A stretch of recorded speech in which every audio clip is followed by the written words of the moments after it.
बेटी धर्मला अपन निभा के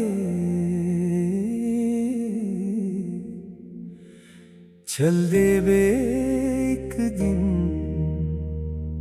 सबला रोवा के।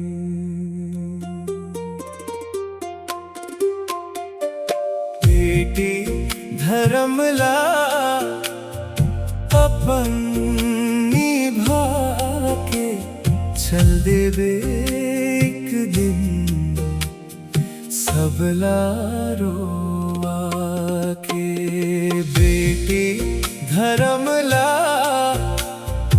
अपन निभा के चल देवे एक दिन सबला रोवा के।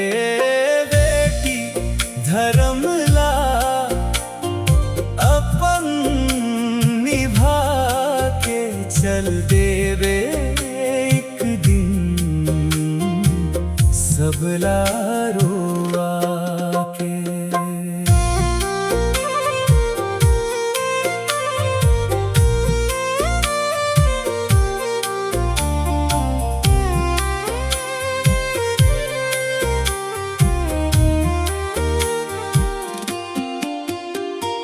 भाई बहिनी मन सुरता करके रोही, जाने कैसे बहिनी ससुरार माँ होही। भाई बहिनी मन सुरता करके रोही, जाने कैसे बहिनी ससुरार माँ होही।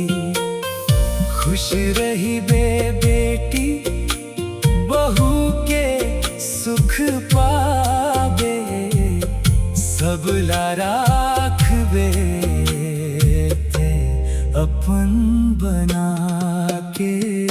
बेटी धर्मला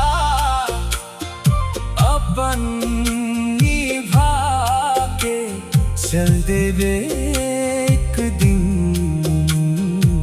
सबला रोवा के। बेटी धर्मला अपन निभा के चल देवे एक दिन सबला रोवा के।